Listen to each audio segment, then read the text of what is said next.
Estamos de nuevo con don Federico Fernández Senderos, uno de los grandes jinetes mexicanos, íntimo amigo de todos los jinetes españoles. Fede, todo para ti. Muchísimas gracias. Está contigo y lo sabes. Muchísimas gracias, feliz de estar aquí. Muchísimas gracias. ¿Qué significa el apellido Senderos en México, efectos hípicos, digamos? Bueno, pues la verdad que Fernando Senderos, que es mi tío, yo creo que fue uno de los grandes jinetes que ha tenido la equitación moderna en México. Desde luego antes estuvo Humberto Mariles, que fue el que proyectó a México en la equitación mundial. Y luego Fernando tuvo dos grandes compañeros, que fueron el Jet Ron y el Masacre. Con uno ganó los Panamericanos y con el otro tuvo un muy buen resultado en la Olimpiada de Los Ángeles. Y bueno, creo que él será recordado como uno de los grandes jinetes mexicanos. Absolutamente. Hablábamos el otro día un poco, cuando comíamos, de un poco tu dualidad de profesional de los caballos y profesional de lo que es el mundo del trabajo realmente. ¿Cómo puedes compaginar un poco esta cuestión? ¿Es difícil? ¿Es fácil? Bueno, la verdad que cuando estás hablando de dos cosas que son tan importantes para ti, para tu equilibrio, para tu felicidad, para tu alegría, deja de ser complicado y se vuelve necesario, ¿no? Ya. Yo creo que el hacer las cosas que te gustan y lo que te motiva y lo que te avienta todas las mañanas de la cama con ilusión y con alegría, pues siempre es una motivación y una felicidad hacerlas, ¿no? Nunca es un problema. Está claro. Yo creo que hablábamos que el primer caballo con el que viniste a correr Madrid realmente fue Mezcalero. ¿De dónde sale Mezcalero? ¿Cómo compras ese Mezcalero? ¿De dónde viene realmente ese caballo? El Mezcalero estaba en Francia y lo vino a probar, de hecho, Gerardo Tasser, con una señora que se llama Laurence Meunier. Y la verdad es que ni siquiera lo probé yo. Me llamó, la verdad que teníamos un presupuesto bastante reducido, entonces o venía Gerardo o venía yo, y confié en el feeling de Gerardo, que ha sido mi entrenador de toda la vida. Y ahora me llamó por teléfono y yo traía sentimientos encontrados. Yo no sabía si quería que me dijera que lo comprara o que no. Y bueno, pues me dijo que lo teníamos que comprar, hicimos una oferta y entonces fue cuando Mezcalero vino a México. Y Gerardo lo saltó en todo ese caballo. Lo probó, él fue el que lo probó aquí en Europa. Y le pareció que un caballo muy importante. Ya, realmente fue un caballo importante. Era un auténtico mago en una pista, ¿no? Era un fenómeno, la verdad que era un caballo súper completo, súper confiable. Desgraciadamente lo que no lo acompañó mucho a lo largo de su carrera fue la salud. Entonces yo creo que hubiera sido un caballo de veras de época para mí, cuando menos. ¿Cómo se encuentra en estos momentos la hípica mexicana? ¿Cómo ves la hípica mexicana de hoy en día con respecto a la que has podido tú vivir también en los años 90 o algo por el estilo? ¿Qué evolución has encontrado? Yo creo que como todos los países, el tema de la equitación pues es muy dinámica, porque no nada más son jinetes, ¿no? Sino son los jinetes con los caballos con los que se hace binomio. Entonces, bueno, pues hemos tenido altibajos muy claros. Lo que sí percibo es que en este momento, y a partir de un resultado no nada bueno en el Panamericano, que nos dejó fuera de la Olimpiada, ¿Sí? Creo que estamos mucho más organizados y creo que se está estructurando ya un modelo, copiando a los grandes países, a las grandes potencias, que creo que va a llegar a muy buen puerto, ¿no? Yo le tengo mucha ilusión, sobre todo yo ya voy de salida, pero para todos los jinetes jóvenes mexicanos y demás, creo que se está cocinando un proyecto que va a poner si Dios quiere, a la equitación mexicana en alto. Tengo la percepción desde aquí, desde España, un poco viendo internet, etcétera, es que los concursos hoy en día en México están tomando una evolución muy grande. Habéis corrido hace poco la Global de Campo Marte, concursos en Querétaro, concursos me parece que es Veracruz, donde está lo de Antonio Xeraui. ¿Cómo ves un poco? ¿Hay una subida exponencial un poco ahora mismo de lo que son los concursos de alto nivel en México? La verdad que sí, México hoy tiene sobre todo un arranque de año espectacular. Hay tres sitios en donde se salta increíble, que es desde luego Jalapa, que es el de Antonio Xeraui, que es donde además se corre el Chío. Está Valvanera, que es una instalación también increíble, y está Valle de Bravo. Y lo que tenemos, creo que son grandes venues que pueden recibir en muy buenas condiciones a los caballos y a los jinetes. Tenemos, yo creo que muy buen material para armar recorridos. y luego se hace un esfuerzo importante en siempre tener jefes de pista de primerísimo nivel. Sí, siempre lo habéis hecho, siempre veo que lleváis gente de primer nivel, ¿no? La verdad que sí. Entonces, bueno, ahí lo único que nos falla un poco es el tema de la competencia, porque desgraciadamente tenemos muchas limitaciones en términos de cómo viajan los caballos, en términos de documentación y de temas agropecuarios para ir y venir, sobre todo de Europa. Entonces, no siempre podemos contar con una gran participación extranjera, pero la verdad que los concursos en México tienen una calidad para ponerte en nivel, desde mi punto de vista, extraordinario. En Jerez de la Frontera 2002, en el Campeonato del Mundo, tuviste un resultado extraordinario. Lamentablemente los jinetes españoles no pudieron estar a tu altura, digamos, y fuiste un poco el alma hípica española, por decir una manera, entre comillas, ¿no? El alma hípica castellana. ¿Sentiste ese apoyo de la afición española, de la gente del mundo del caballo español? No te lo puedes imaginar. La verdad que aunque ya pasaron muchos años, tengo increíblemente vivo ese recuerdo. Es uno de los momentos más bonitos que he vivido en mi vida, el sentir ese cariño del público y ese gran favor que me hizo Luis, que era el que estaba a cargo del micrófono. Speaker, Luis que bueno, que prendió a la gente, que me echaba ahí unas porras increíbles. Es de veras de los momentos que yo recuerdo de más felicidad y más placenteros en mi vida. Hablábamos antes de dónde habías conseguido Mezcalero. ¿Bohemio de dónde vino? Bohemio es un caballo irlandés que tiene una línea vieja irlandesa de caballos de carreras, de viejos purasangres que saltaban en Irlanda en el hipódromo, pero en el hipódromo Steeplechase. Y yo estaba probando otro caballo distinto en casa de Ian Tops y llegaron a ofrecérselo a él. Y ahí se bajó Bohemio con 6 años. 6 años tenía. 6 años. No es muy agraciado físicamente, pero la verdad que me encantó desde que lo vi. No era bello de aspecto. Para nada. Pero bueno, yo he aprendido que lo importante es lo de adentro, por obvias razones. Hablábamos el otro día comiendo de un poco la anécdota, me gustaría que la contases, de Gerardo y tú caminando el recorrido de Jerez de la Frontera 2002, que es algo que me parece muy especial, ¿no?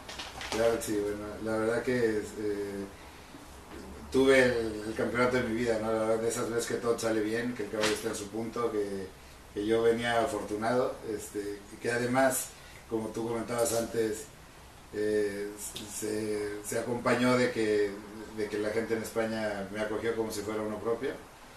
Y bueno, estábamos recorriendo el último recorrido de la final individual, en donde yo llegué con oportunidad de poder calificar en los 4, que luego no se dio, pero ahí llegué con una oportunidad buena. Y bueno, yo caminé el recorrido preocupado por el tamaño de los obstáculos, ¿no? Que además, después habiendo corrido yo más campeonatos, te puedo decir que de los que yo recuerdo es el más grande. Y yo le pregunté primero a Gerardo, le dije, oye Gerardo, ¿y tú crees que esto lo puede saltar mi caballo? Y como es él, ¿no? Se volteó y me dijo, bueno, pues eso es un problema del que vas a tener que dejar que se preocupe tu caballo. y luego cuando nos acercábamos a al último vertical que estaba puesto ahí me dice, mira aquí, si por alguna razón que no puedo yo entender, sigue 0, da una vuelta, me dice, porque si no igual se declara desierta la final mañana, porque nadie te va a querer prestar sus caballos.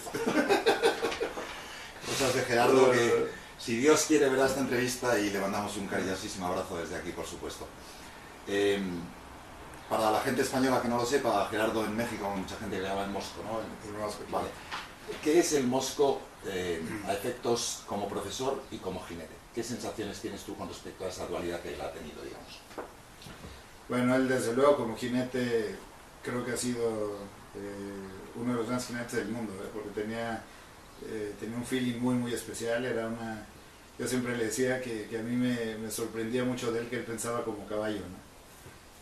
No es que tuviera unas bases técnicas espectaculares, pero lo que tenía era que él se subía a un caballo y lo entendía a la perfección, y tenía un ritmo y un balance y un feeling de veras espectacular. Y como entrenador, él era un poco igual, ¿no? Él más que darte muchísimas herramientas técnicas, que desde luego también son importantes, lo que te daba era una confianza y una cabeza y unas ganas de ganar, que creo que desde luego en complemento con la parte técnica son son muy, muy importantes y únicas, ¿no? Yo conozco muchos profesores que son grandiosos en la parte técnica y que luego quizá vayan un poco en saber inculcar a sus alumnos que el día que ya estás en la competición tienes que salir a por todo, ¿no? Y que tienes que llegar con decisión y que tienes que confiar en ti y en tu caballo, ¿no? Es una reflexión muy interesante, desde luego. ¿Te gustaría montar como quién? Mañana en un sueño dices, me gustaría ser quién. Para mí el mejor jinete de todos los tiempos ha sido John Whittaker. Ya, John te valdría. No, Un día de fiesta te valdría. No, bueno, lo firmo hoy. 2 caballos con los que quieras correr mañana el Gran Premio de Eje.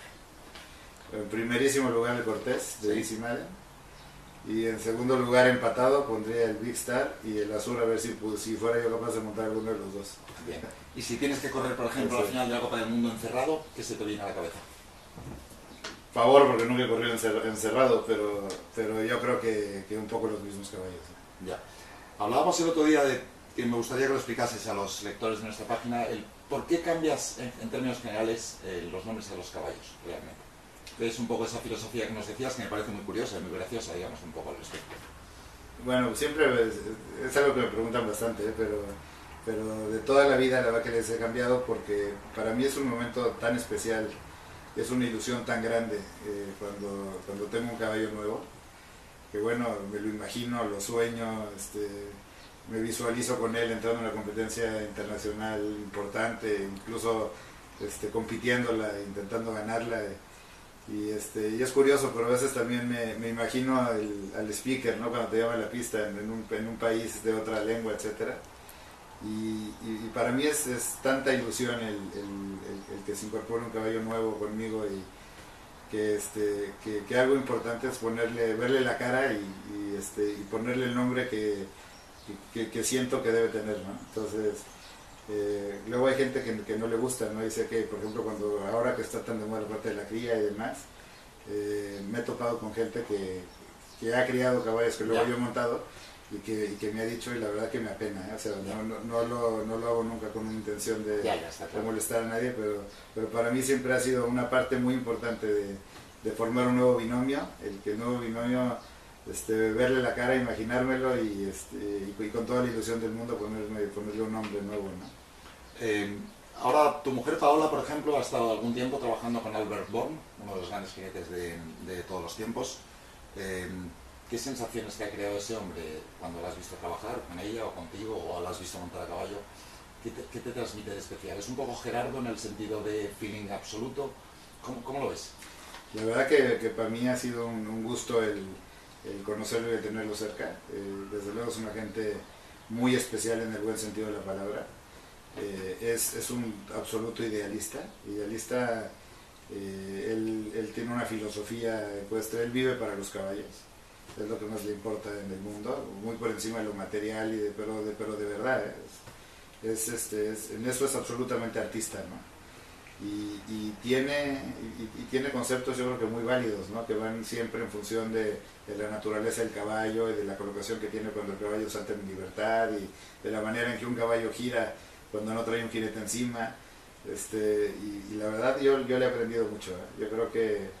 Yo creo que ha sido una gente que nos ha aportado mucho.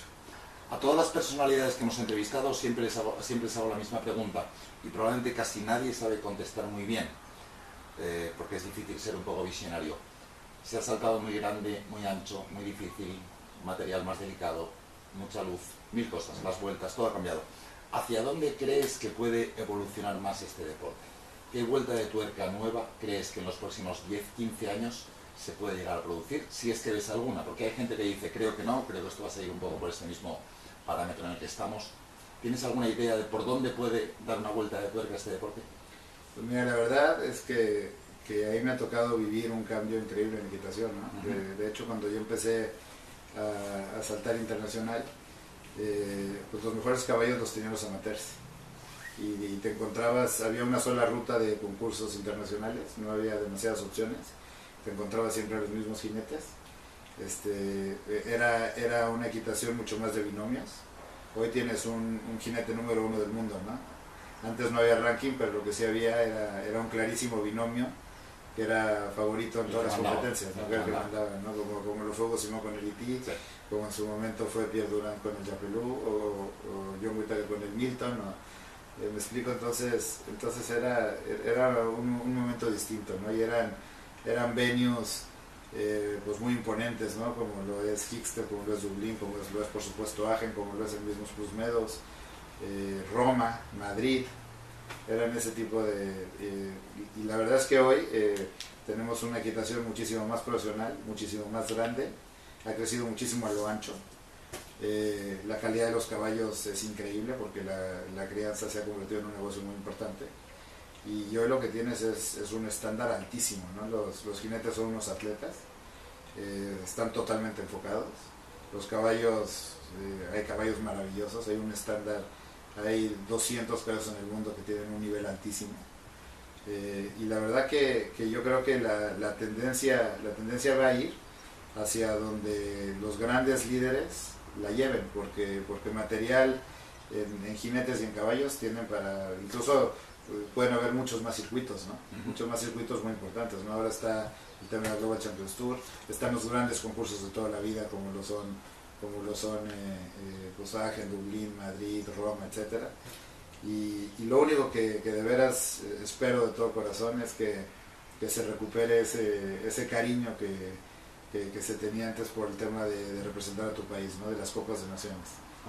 Que eso siento que se ha venido un poco abajo y que me da tristeza, ¿no? Porque yo sí te confieso, Carlos, que para mí, por encima de cualquier gran premio del mundo, la prueba que prefiero montar es la Copa de Naciones.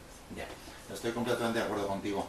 La última pregunta que te quería hacer para mí es muy especial, porque realmente hace pocas fechas ganabais la Copa de Naciones de casa en México, que fue un momento, me imagino, que único para vosotros, porque lleváis muchos años sin ganar una Copa de Naciones, ganasteis un equipo canadiense extraordinario, un equipo estadounidense extraordinario, y tuvisteis un resultado formidable. A mí particularmente el himno nacional mexicano me causa muchísima impresión, por varios motivos. Primero, por la cantidad de amigos que tengo ahí, porque yo soy muy aficionado al mundo del boxeo y disfruté tantos años de los combates de Julio César Chávez, Don Julio para mí, que el himno mexicano lo he oído millones de veces y me encanta escucharlo. ¿Qué sentisteis el día de la Copa Naciones? Yo la vi en televisión o en internet y me lo pasé como un enano, yo era un mexicano más ese día. Me lo pasé formidable, hicisteis una prueba extraordinaria y desde luego me imagino que sería una fiesta todo el montaje. No, bueno, la verdad que es de esos momentos especiales de los que te hablaba, que te dejan marcado y que afortunadamente los seres humanos tenemos la capacidad de volverlos a llamar y volverlos a vivir en tu cabeza, ¿no? Y vuelves y esa alegría regresa a ti. Fue algo increíble. Desde luego México hacía muchísimos años, no sé si más de 30, que no ganaba una Copa de Naciones. Desde luego a mí no me había tocado ganar ninguna Copa de Naciones oficial. Y bueno, una emoción increíble, ¿no? Como que era algo que tenía yo ganas de hacer antes de retirarme, y bueno, se dio además en nuestra casa, ¿no? En mi casa, que fue maravilloso. Bueno, realmente 30 años sin ganar una Copa de Naciones y ayer o antes de ayer en Langley otra Copa de Naciones para México, con otro equipo diferente, algunos jinetes diferentes. Es un éxito formidable, desde luego, de la equitación mexicana en estos momentos. Sí, la verdad no sabes qué alegría, la verdad que lo viví como si hubiera estado yo ahí también saltando en ella.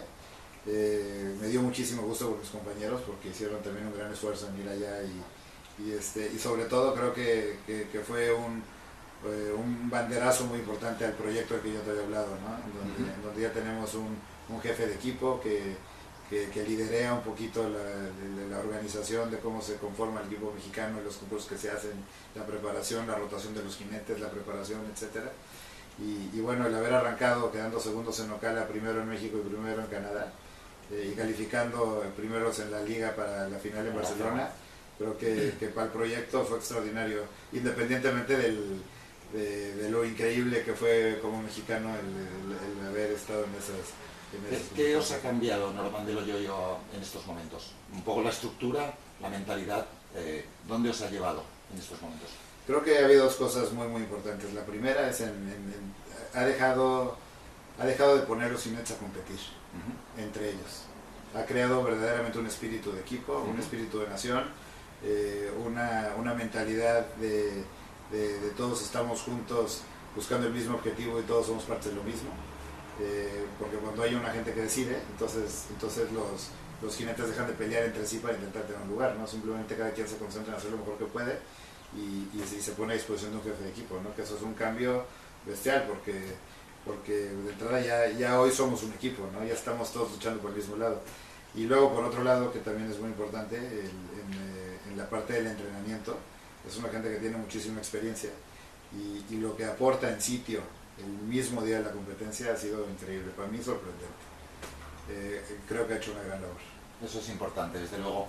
Desde luego para Cavallarium es un verdadero placer que vengan aquí grandes jinetes, por supuesto, y en este caso es un excepcional jinete extranjero, mexicano en este caso, pero más allá que eso, es mucho más válido porque es una gran persona. Mi sensación es que es un super tipo. Así que desde Cavallarium deseamos que te vaya muy bonito.